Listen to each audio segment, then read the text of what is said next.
네, 오늘은 기회를 놓친 입다라는 제목으로 말씀을 전하도록 하겠습니다. 우리는 지난 시간에 성급한 서원을 했었던 입다의 모습에 대해서 살펴보았습니다. 우리는 여기서 서원에 대한 참된 의미를 살펴볼 필요가 있을 것 같습니다. 서원이란 하나님 앞에서 맹세하여 소원을 세우다라는 그런 사전적 의미를 가지고 있습니다. 방금 말씀드렸지만 서원은 하나님 앞에서 맹세하여서 소원을 세우는 것인데, 우리가 여기서 생각해 봐야 하는 것이 바로 이 소원이라는 내용입니다. 우리는 보통 내가 원하는 것을 이루는 것을 소원이다 라고 생각하는 경우가 많이 있지요. 하지만 여기서 말하는 소원은 그런 내용이 아닙니다. 여기서의 소원은 누군가 요구하지 않았지만 본인이 맹세하여서 선행을 행하고 경건의 행위를 자발적으로 엄숙하게 하나님 앞에서 약속하는 것을 뜻하는 그런 의미입니다. 그러니까 소원이라고 해서 내가 바라고 원하는 것들을 말하는 것이 아니라 하나님이 원하시는 선행과 경건의 모습을 보이겠다라고 맹세하는 것이 서원이다라는 그런 뜻이 되는 겁니다. 그렇다면 왜 우리가 이러한 서원을 하는 것이겠습니까? 그건 하나님의 사랑과 은총에 대해서 우리가 감사하는 마음이 있기 때문에 우리가 더 적극적으로 신앙의 모습을 보이고자, 그래서 이러한 일을 하는 것이 바로 서원이다라는 겁니다. 하나님 앞에서 자신을 온전히 헌신하는 그런 행위로도 우리는 볼 수 있다라는 겁니다. 하지만 입다가 이 서원을 지금 오해하고 있다라는 거죠. 자신의 신앙에서 그 어떤 결단을 보여주는 그런 마음으로 서원을 했기 때문에 그렇습니다. 어찌 보면 매우 감정적이고 매우 즉흥적인 신앙의 그런 모습을 우리가 볼 수 있게 되죠. 내가 이렇게 대단한 것을 하는 것을 거는 것을 통하여 내가 이러한 신앙을 가졌고 이러한 신앙의 절개를 지키고 있다라는 사실을 보여주고자 하는 것 같습니다. 이런 모습을 보게 되면 여러분, 우리 성도들은 하나님 앞에서 성급하게 입을 벌려서는 안 된다라는 사실을 우리는 깨닫게 됩니다. 감당할 수 있는 서원을 우리가 해야 하는 것이고, 서원한 것은 반드시 지키는 것이 맞는 겁니다. 말이라는 게 이 화살을 쏜 것처럼 다시 돌이킬 수가 없고 엎질러진 물처럼 다시 주워 담을 수가 없기 때문에 그렇습니다. 그래서 우리는 말을 입 밖에 낼 때 매우 신중하게 이야기하는 것이 필요하다라는 겁니다.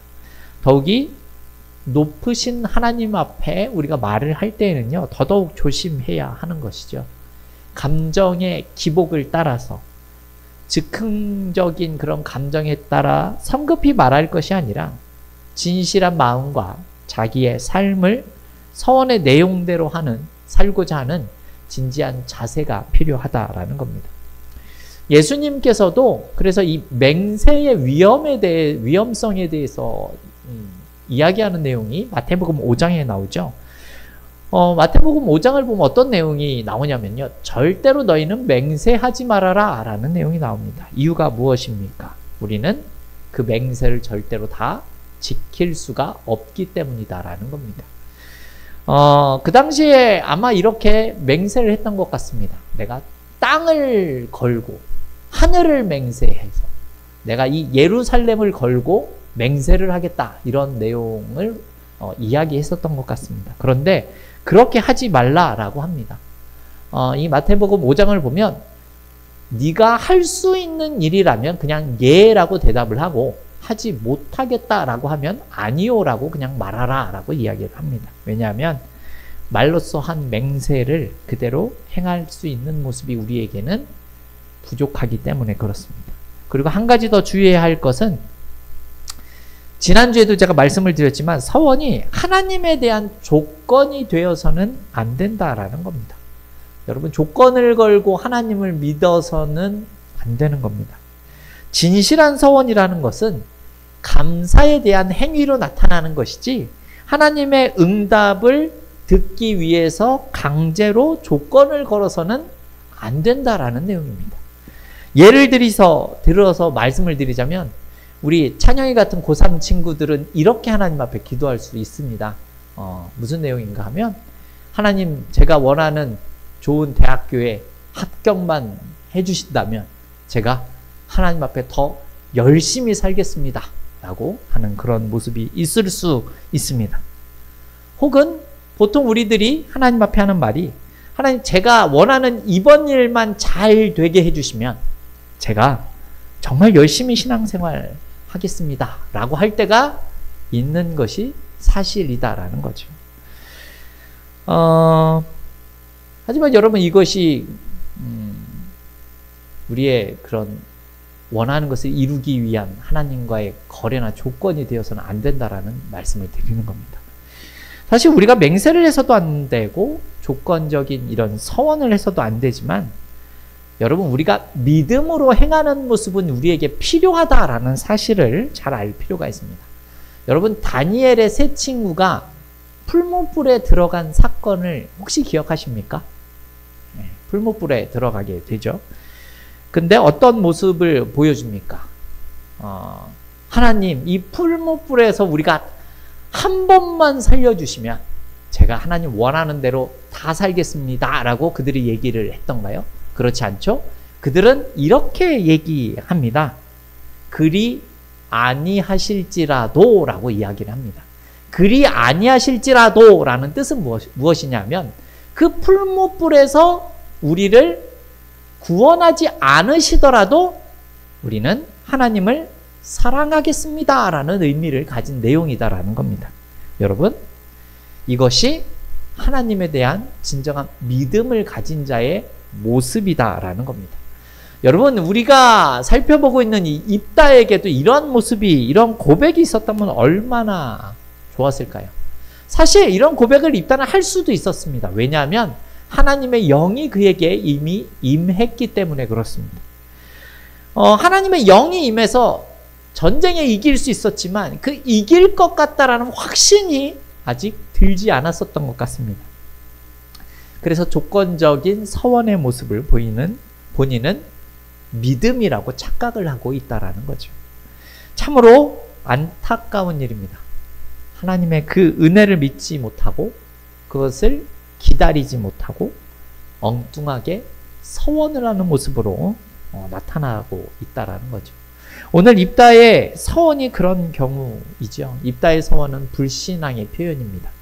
더군다나 하나님이 싫어하시는 인신제사를 드리는 그러한 서원을 하나님은 절대로 기뻐하시지 않습니다. 어쨌든 하나님이 암몬 자손을 입다의 손에 넘겨주셔서 전쟁에서 그가 승리합니다. 그러나 우리가 오해하지 말아야 하는 것은 입다가 서원했기 때문에 이스라엘이 전쟁에서 승리할 수 있었던 것이 아닙니다. 그들이 그동안 해왔었던 우상을 패하고 회개하는 모습이 있었기 때문에 하나님께서 입다를 통하여 그들에게 승리를 가져다 주신 것이기 때문에 그렇죠. 결국 암몬과의 전쟁에서 승리한 입다가 집으로 돌아옵니다. 마치 개선 장군처럼 들어왔겠죠. 그런데 어떻죠? 그를 영접하기 위해서 제일 먼저 나온 사람이 누구입니까? 영웅이 된 아버지를 축하하기 위해서 그의 딸이 소고를 들고 춤을 추며 그 아버지를 입다를 맞이합니다. 근데 성경을 우리가 읽어봤지만 그 딸은 입다의 무남동녀 외동딸이다 라고 이렇게 표현을 하죠. 이 사실을 본 입다가 자신의 서원을 생각하면서 옷을 찢고 이렇게 한탄합니다. 왜 그렇죠? 우리가 지난 시간에 살펴본 본문의 내용이지만 31절에서 입다가 이렇게 이야기를 했기 때문에 그렇습니다. 우리 31절 말씀 우리 같이 한번 읽어보도록 하겠습니다. 31절입니다. 내가 암몬 자손에게서 평안히 돌아올 때에 누구든지 내 집 문에서 나와서 나를 영접하는 그는 여호와께 돌릴 것이니 내가 그를 번제물로 드리겠나이다 하니라. 아멘. 본인이 전쟁에서 이기고 났을 때에 내 집 문 앞에서 자신을 영접하는 자를 번제물로 드리겠다라고 그가 서원을 했었다라는 겁니다. 그런데 제일 먼저 입달을 맞이한 사람이 누구라고요? 네, 무남동녀 외동딸이었다라는 겁니다. 그래서 34절 35절에서 입달은 자신의 딸에게 너는 나를 괴롭게 하는 자다라는 이런 표현을 합니다. 사실 이런 모습을 봤을 때 입달은 자신의 그 경솔함을 뉘우치고 딸을 위로하는 것이 맞지 않나라는 생각이 들게 됩니다. 하지만 그렇게 하는 것이 아니라 순진하게 아버지의 그 승리를 축하하러 나온 입다의 그 딸에게 하는 말이 너는 나를 참담하게 하는 자다. 너는 나를 괴롭게 하는 자 중에 하나다라고 이렇게 표현을 하고 있다라는 겁니다. 이 상황에서도 자기중심적인 그런 면모를 보여주는 입다의 모습이 드러납니다. 그러면서 하는 말이 내가 여호와께 입으로 맹세했기 때문에 능히 돌이키지 못할 것이다 이렇게 이야기를 하지요. 이 말은 사실 절반은 맞는 말이고 절반은 틀린 말입니다. 하나님께 드린 서원은 자기 욕심을 따라 취소하는 일은 성경이 금지하고 있습니다. 그런데 그렇기 때문에 자신에게 손해가 되더라도 그 서원한 것은 지키는 것이 맞습니다. 그런데 모든 서원이 이렇게 기계적으로 다 적용이 되는 것은 아닙니다. 왜냐하면 여러분 하나님의 법은 생각보다 자비로운 부분이 많이 있기 때문에 그렇습니다. 율법은 우리가 생각하기에는 굉장히 답답하고 조금의 틈도 없는 것처럼 여겨지지만 그렇지가 않다라는 겁니다.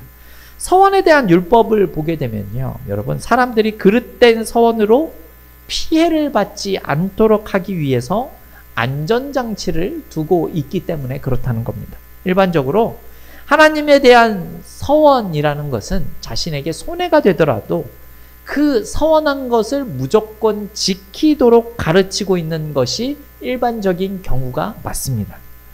그러나 이것은 일반적인 경우입니다. 즉 하나님이 기뻐하시는 일이라면 이렇게 하는 것이 맞다라는 것이고요. 특별한 경우, 즉 하나님의 뜻을 거스리는 경우에는 그것을 취소할 수 있는 길이 열려 있다라는 겁니다. 여러분 민수기 30장을 보게 되면요, 그 구체적인 내용을 우리가 3가지 정도 볼 수 있는데요.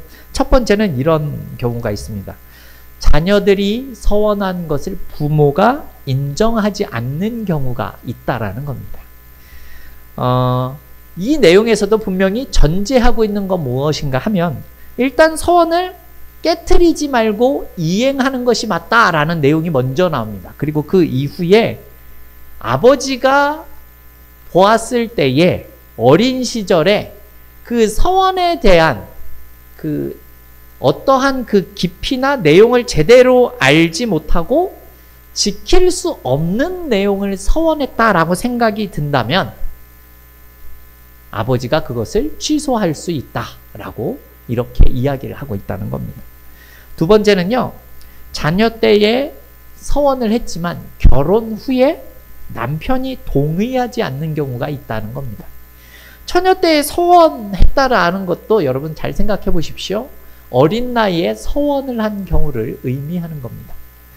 어떤 표현이 그래서 그 민수기 30장 가운데 있냐면요, 경솔하게 입술로 말한 서약은 무효가 될 것이니 라는 그 말에서도 우리가 잘 알 수 있는 내용입니다. 그래서 경솔하게 하는 이 서원을 이 남편이 그것을 취소할 수 있었다라고 이야기합니다.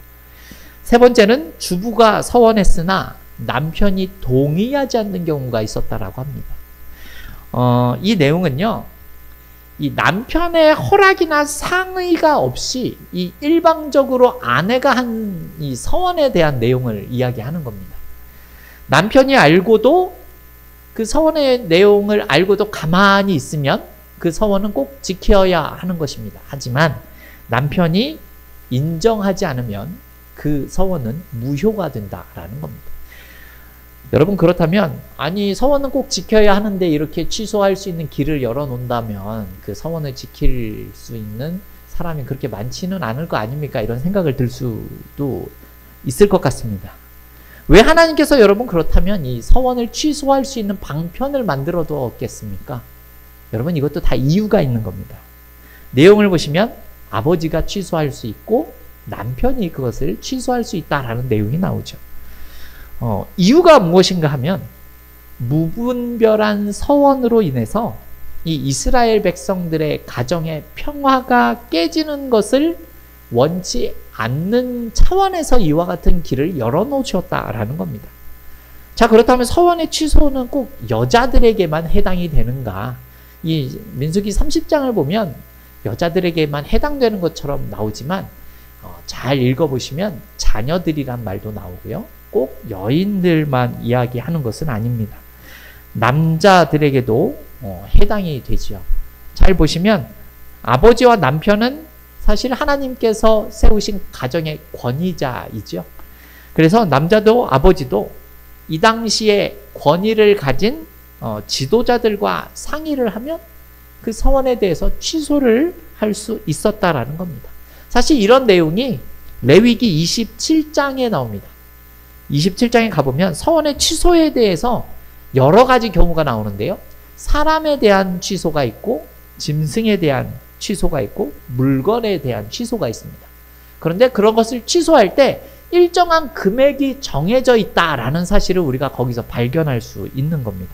그러니까 자기가 한 서원에 대해서 일정한 금액으로 그것을 드리면 서원이 취소가 가능하다라는 겁니다. 그런데 일정한 금액을 낼 수 없는 사람도 있을 것 아닙니까? 그렇죠? 그럴 경우에는 어떻게 나왔냐 하면요.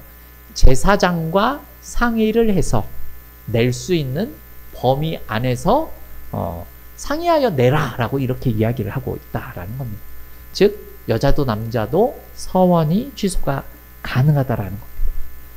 여러분 이런 차원에서 생각을 해보면 입다와 같이 하나님의 뜻을 제대로 잘 알지도 못하면서 무지한 상태에서 지금 인신제사를 드리는 그런 서원을 했다라는 겁니다. 그러니까 이 내용을 이 당시의 지도자들, 제사장들과 상의를 했다면 얼마든지 취소가 가능하다라는 내용이었다는 거죠.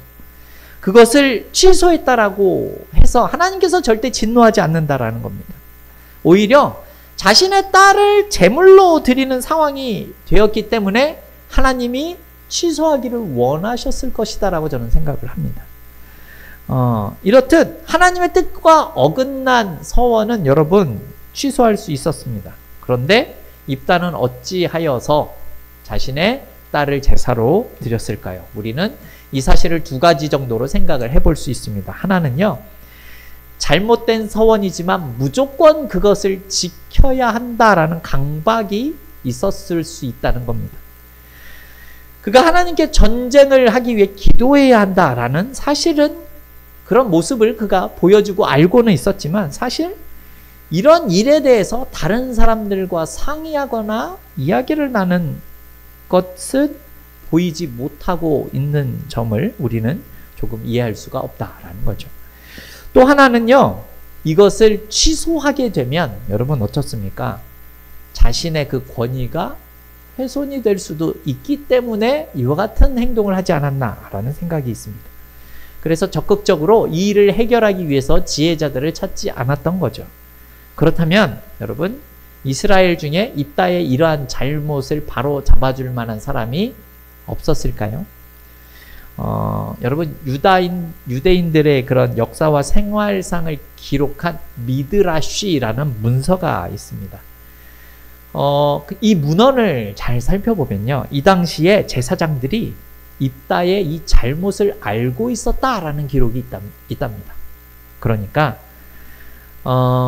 그런 것을 알고 있었지만 이 사람들이 권위를 내세우고 입다가 자신들을 찾아오기만을 기다리고 있었다가 이 일이 그냥 벌어졌고 훗날 하나님의 징계를 받았다라는 내용이 적혀 있다고 합니다.